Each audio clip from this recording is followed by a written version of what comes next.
Good afternoon. Welcome to Gratitude Economy.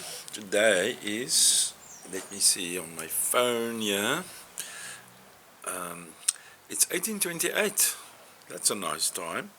And it's October the 19th. It's a Thursday. Tomorrow is Friday, the 20th. So, and it's in the month of October.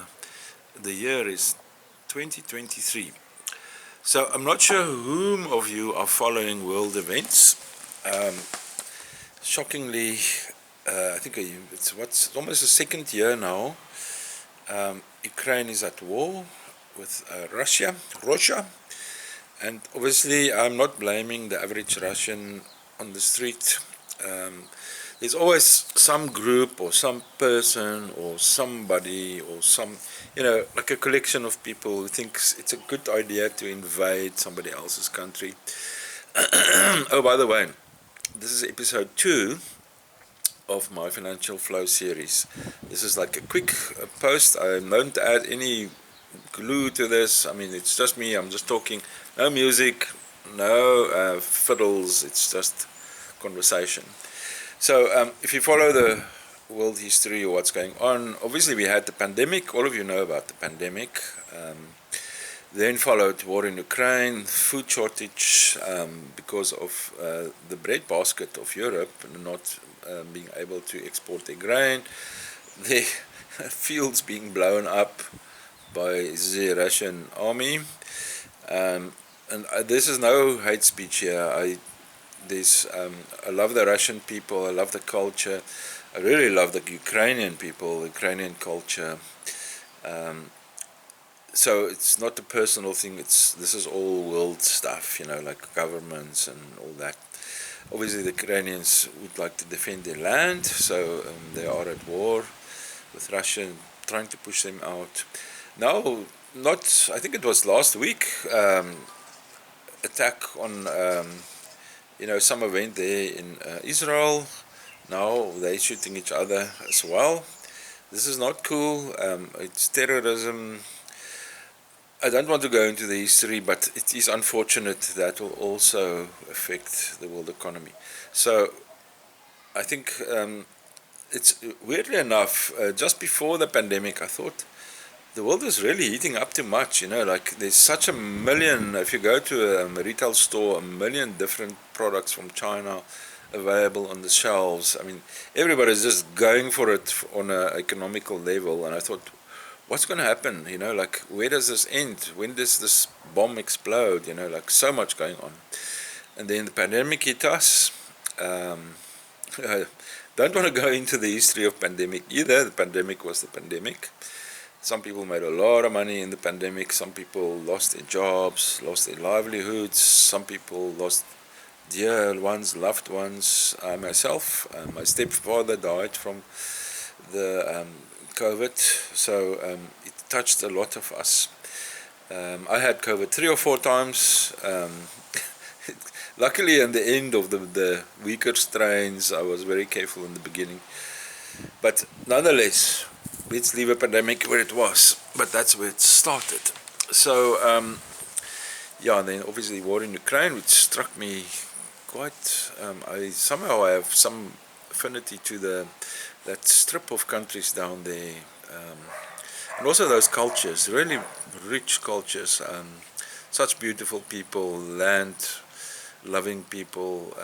Maybe that's what it is, like such down-to-earth people.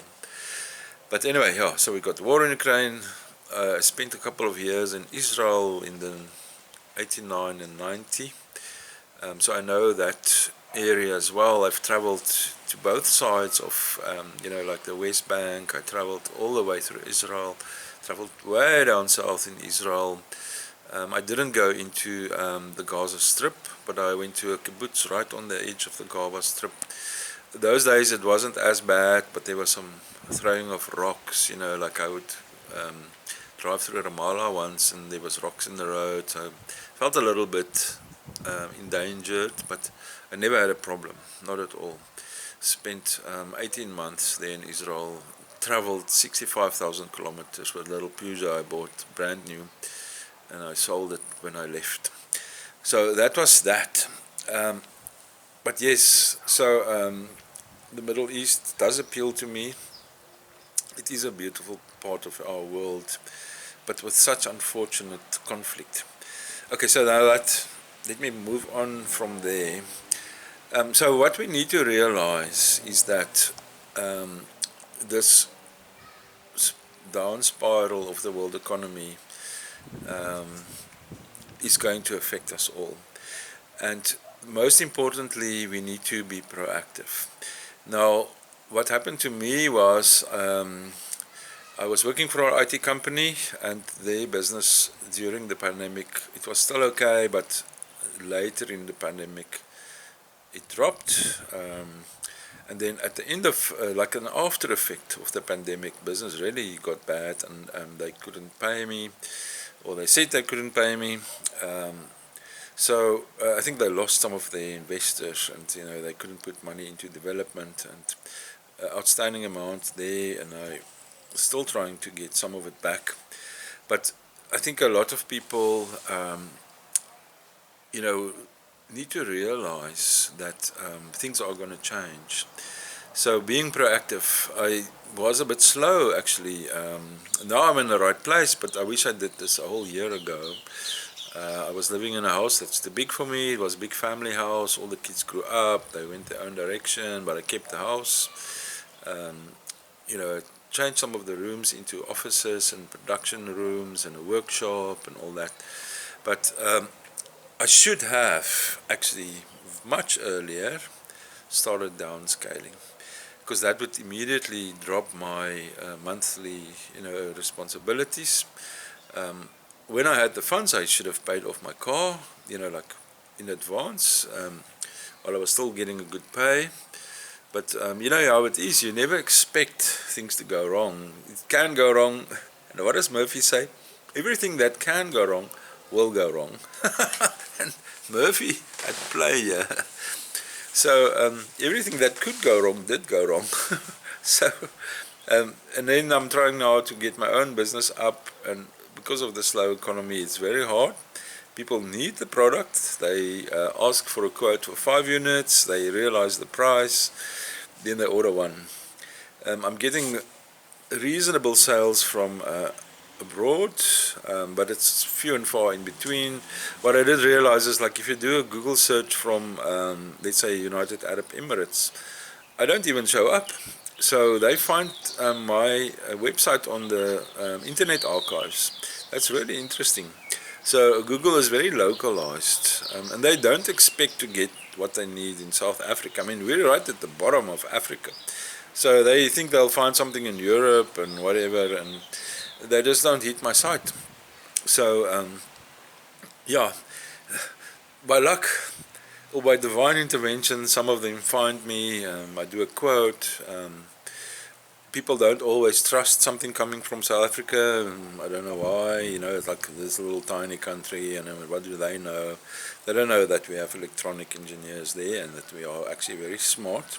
And we had our own weapons industry. When we had our own, what do you call it, embargo, so we developed our own electronic industry locally, and I became part of that, and that's why I could develop a product.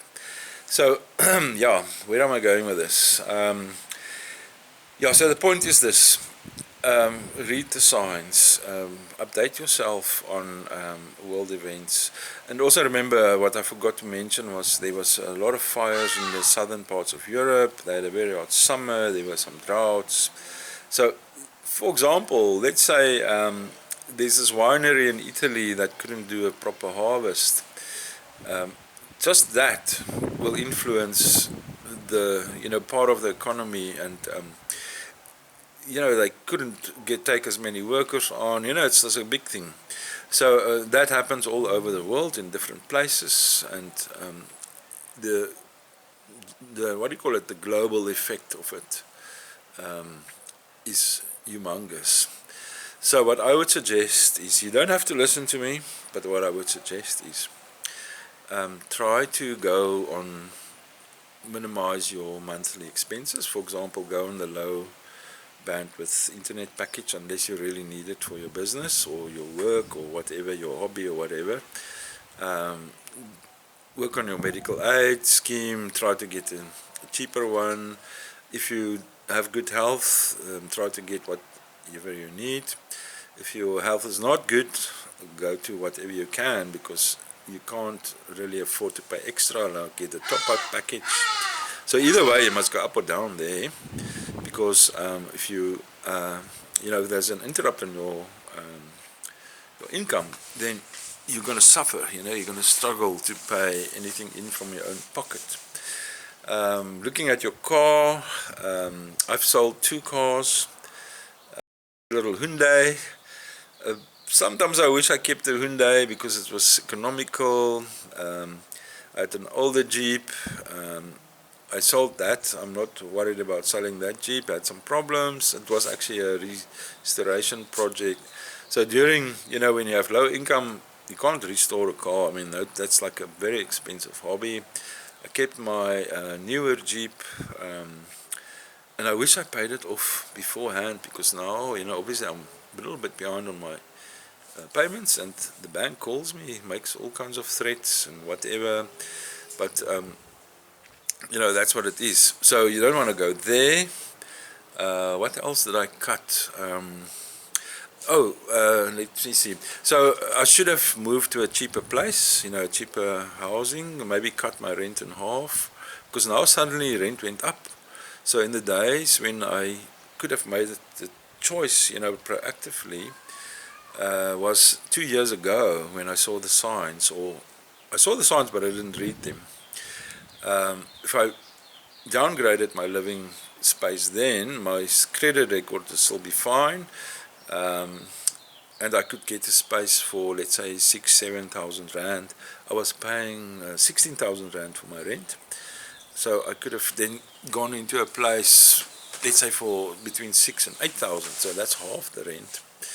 And I could still have enough space, and I would have wider choice. But now the low-cost housing is much in demand, very difficult to find. Anything decent that would be enough for what I need would be around 10,000. So yeah, in retrospect, I know about the thing about retrospective. Not always the best thing to have. Yeah, what else can it cost? Okay, so that's all. Look at your monthly budget, see what you're paying. If you have a service that you are subscribed to, and you don't really need, cut that. I had quite an expensive hosting package for my internet servers.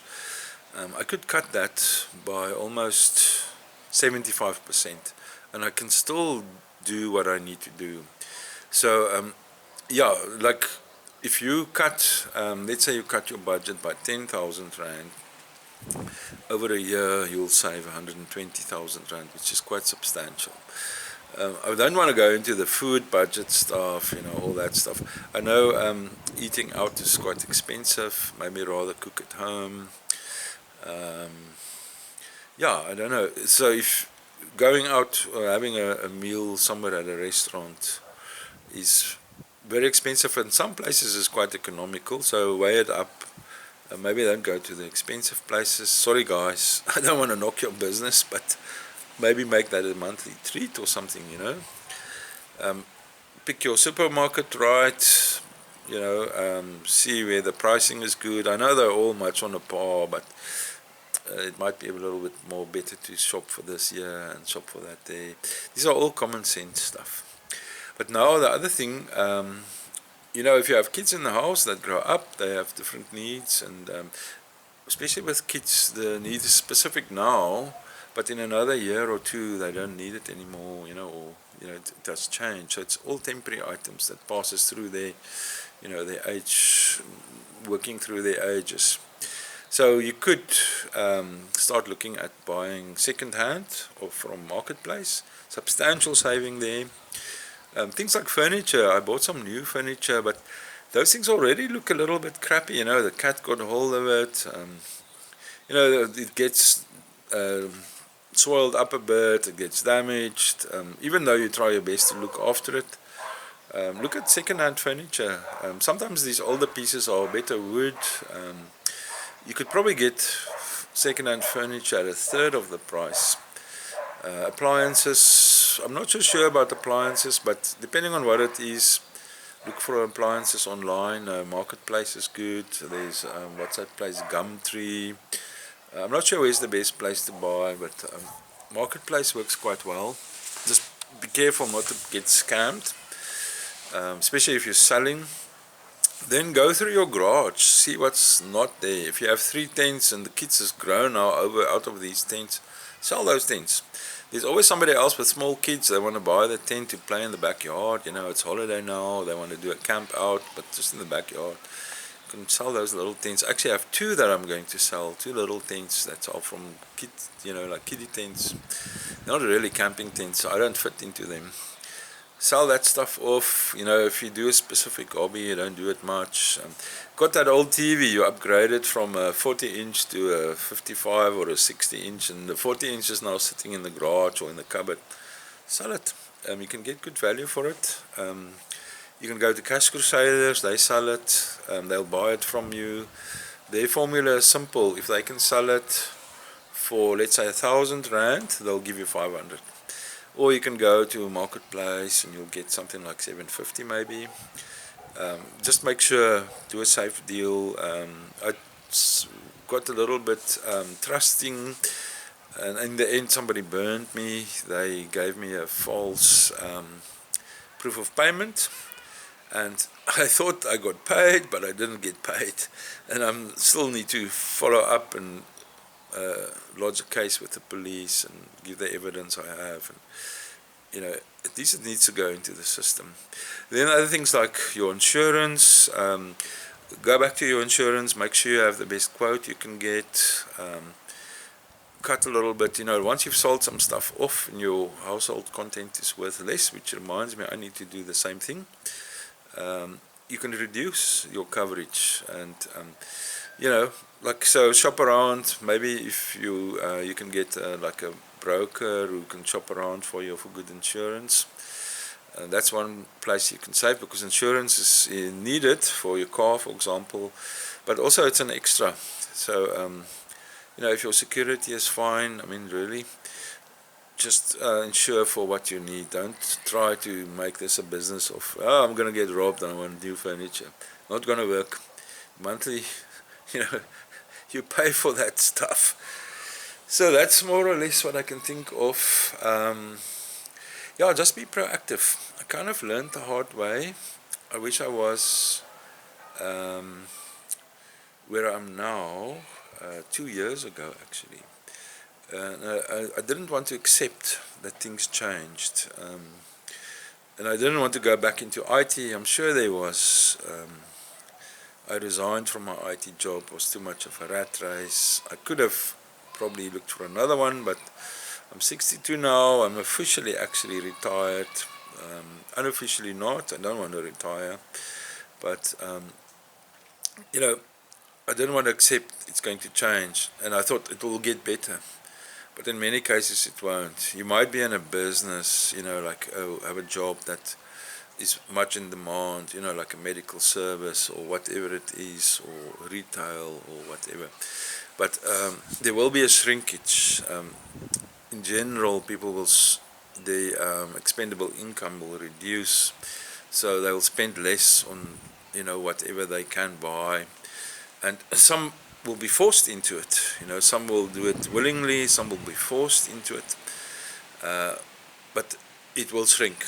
So make sure that even if you have a job, be on the lookout. If you are finding that the company you work for are not wise in their approach, and their business is shrinking. That's what happened to me.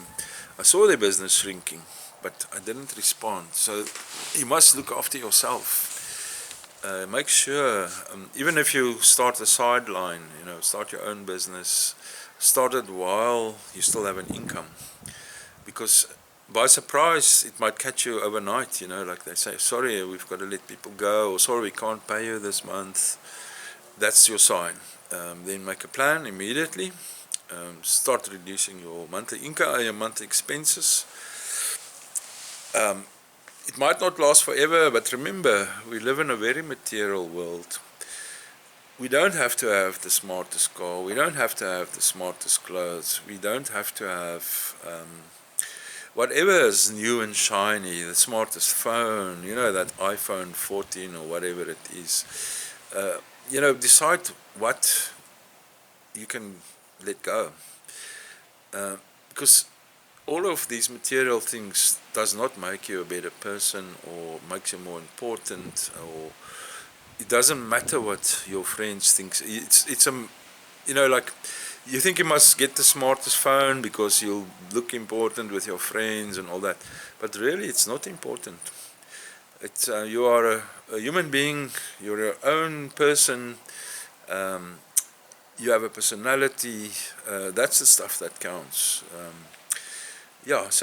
And like that ego thing, if you have a problem with your ego, if you think that material things will make your ego better, it's not true. Work on your own ego, work on your self-worth. Then you'll find that any material thing, those things that you spend so much money on, it's not important.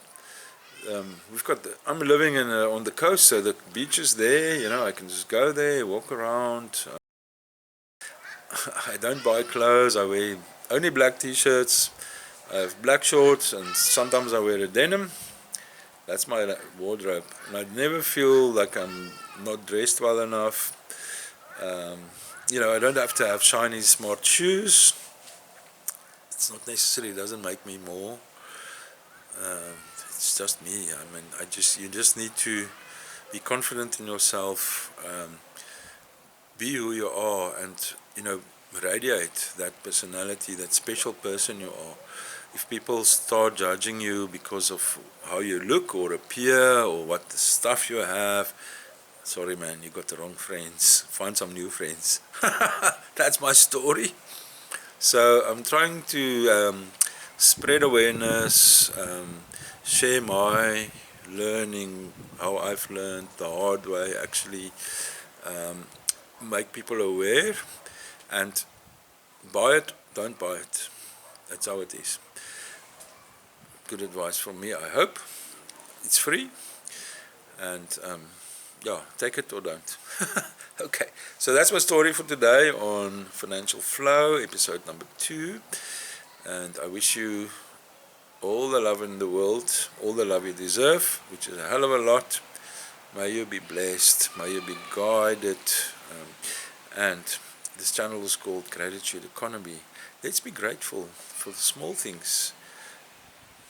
Birds in the tree, sun in the sky, just the basic things, sand between our toes when you go walk on the beach, friends, family, conversations, just waking up, opening your eyes.